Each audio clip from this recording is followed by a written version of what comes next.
નમસ્કાર, યુગ અભિયાન ટાઈમ્સમાં આપનું સ્વાગત છે. હું છું આપની સાથે ભાગેશ પવાર.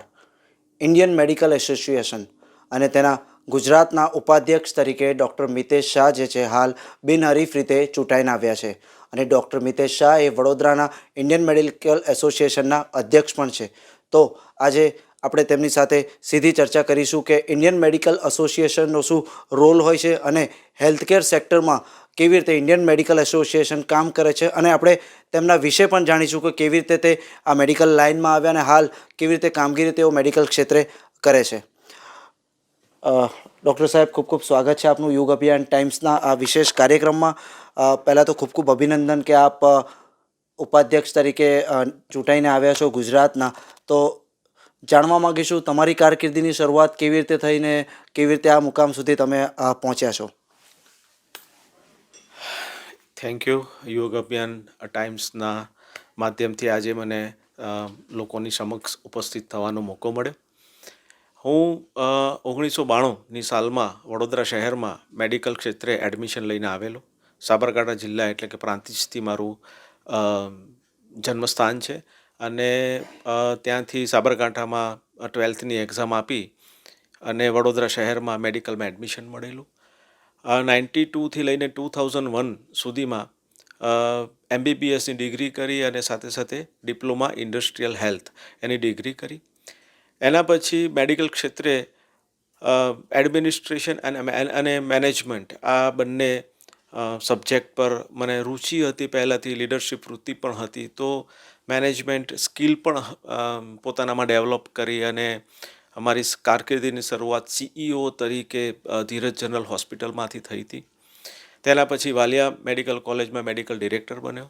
એના પછી મેડિકલ સુપ્રિન્ટેન્ડન્ટ મેટ્રો હોસ્પિટલમાં બન્યો. એના પછી મારી પોતાની હોસ્પિટલ બનાવી, જે અત્યારે અકોટા સ્થિત વિનસ સુપર સ્પેશિયાલિટી હોસ્પિટલ છે. એના પછી અમે આ નવા પ્રોજેક્ટમાં સવિતા સુપર સ્પેશિયાલિટી હોસ્પિટલ 125 બેડની હોસ્પિટલમાં હું ચીફ મેડિકલ ડિરેક્ટર તરીકે કામ કરું છું. અને સાથે સાથે doctor Kiransinh Patel medical college અને રિસર્ચ ઇન્સ્ટિટ્યૂટ ભરૂચ ખાતે હું પણ ત્યાં પણ ચીફ મેડિકલ ડિરેક્ટર તરીકે, એટલે ત્યાંનું તમામ સંચાલન મારા હસ્તક કરવામાં આવેલું છે. કારકિર્દીની શરૂઆતથી જ લીડરશિપ અને ઓર્ગેનાઇઝેશનને કઈ રીતે મેનેજ કરવું એના ગુણ હતા. એટલે 2017માં હું સેનેટનું election લડેલો.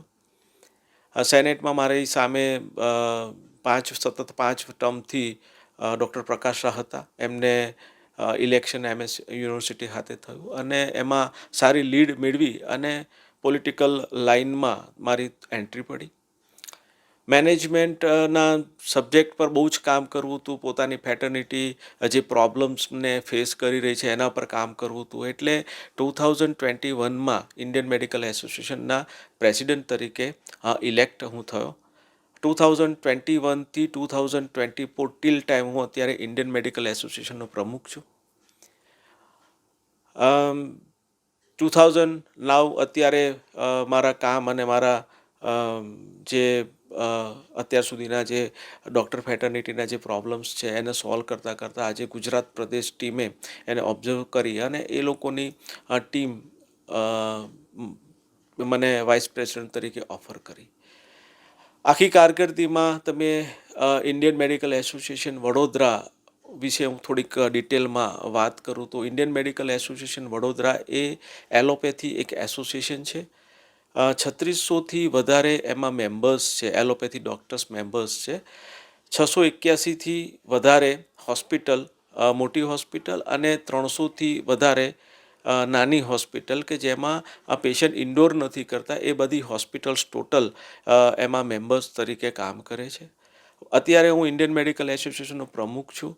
BJP doctor cell central ગુજરાતનો કન્વેનર છું. પ્રભારી બીજેપી ડૉક્ટર સેલ વડોદરાનો પણ હું કન્વેનર છું. સાથે સાથે અત્યારે વાઇસ પ્રેસિડેન્ટ ઓફ ગુજરાતની મારી નિમણૂક થઈ અને સેનેટ અને સિન્ડિકેટ મેમ્બર તરીકે પણ હું કામ કરું છું. સર, વાત કરીએ તો હેલ્થકેર સેક્ટરમાં ઇન્ડિયન મેડિકલ એસોસિએશન કેવી રીતે કામ કરે છે. હાલ આપણે વડોદરાની જ વાત કરીએ તો વડોદરામાં જે લોકોને કંઈક એમાં મદદરૂપ થાય છે ઇન્ડિયન મેડિકલ એસોસિએશન. આપ જુઓ તો ટોટલ 980 હોસ્પિટલનું એક બોર્ડ આવે, એનું એક સંચાલન આવે, જેને hospital board of IMA Vadodara chapter પણ કહે. એ પણ એક ઇન્ડિયન મેડિકલ એસોસિએશનના 3500 મેમ્બરની સાથે સાથે એ લોકો પણ એક મેમ્બર્સ તરીકે ઓપરેટ કરે. ટોટલ હેલ્થ સેક્ટર અત્યારે વડોદરા શહેરનું એ ઇન્ડિયન મેડિકલ એસોસિએશન એનું સંચાલન કરે છે. ઇન્ડિયન મેડિકલ એસોસિએશન ડૉક્ટર્સના જે ડે ટુ ડે બેઝિસના પ્રોબ્લેમ્સ છે એને ડીલ કરતું હોય છે. ઇન્ડિયન મેડિકલ એસોસિએશનનો પોતાનો બાયોમેડિકલ વેસ્ટ નેક્સ્ટ જનરેશનનો પોતાનો પ્લાન્ટ છે. એટલે કે જે હોસ્પિટલમાં વેસ્ટ જાય છે એ વેસ્ટનું કલેક્શન ઇન્ડિયન મેડિકલ એસોસિએશન દ્વારા કરવામાં આવે છે. ઇન્ડિયન મેડિકલ એસોસિએશનની પોતાના મેમ્બર્સ માટેની કોઓપરેટિવ સોસાયટી છે. ઇન્ડિયન મેડિકલ એસોસિએશન પોતાની એટલે એના મેમ્બર્સની એક પોતાની ક્લબ પણ ચલાવે છે. ઇન્ડિયન મેડિકલ એસોસિએશનનું પોતાનું એક હોસ્પિટલ બોર્ડ છે કે જેમાં હોસ્પિટલની સાથે સાથે એ લોકોને જે પ્રોબ્લેમ્સ છે કે જેવા કે ઇન્સ્યોરન્સના રિલેટેડ પ્રોબ્લેમ, પેશન્ટ ડૉક્ટર્સ પર એસોલ્ટ થાય, પેશન્ટનું ગ્રીવિયન્સ હોય, સાથે સાથે એમને ફાયર છે, બિલ્ડિંગ યુટિલાઇઝેશન સર્ટિફિકેટ છે, ગવર્મેન્ટ રિલેટેડ કોઈ પણ પ્રોબ્લેમ્સ છે અને કોઈ પણ એક્રેડિએશન છે લાઈક કે ક્વોલિટી એક્રેડિએશન, આ બધામાં ઇન્ડિયન મેડિકલ એસોસિએશન એ લોકોને તમામને મદદ કરે છે. ઇન્ડિયન મેડિકલ એસોસિએશન એક સેલ્ફ જનરેટિંગ એસોસિએશન છે અને વડોદરા શહેરનું સૌથી મોટું એસોસિએશન કહેવાય. ઇન્ડિયન મેડિકલ એસોસિએશન વડોદરાની એવી એક ખાસિયત છે કે એ એલોપેથી એસોસિએશનની સાથે સાથે ડેન્ટલ એસોસિએશન, આયુર્વેદિક એસોસિએશન, ફિઝિયોથેરાપી એસોસિએશન અને સાથે હોમિયોપેથિક એસોસિએશનને પણ પોતાની જોડે રાખી અને એક બોર્ડ તરીકે એનું સંચાલન પણ કરે છે.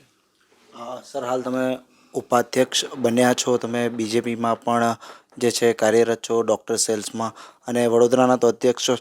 શું વિઝન છે સર ભવિષ્યમાં નેક્સ્ટ 5 વર્ષમાં તમારું ડૉક્ટર ફિલ્ડમાં? તમે વડોદરા શહેરમાં જુઓ તો અત્યારે કોર્પોરેટ હોસ્પિટલ્સ દિવસે દિવસે વધતી જાય છે. મેડિકલ કોલેજ પણ અત્યારે 4 મેડિકલ કોલેજ છે.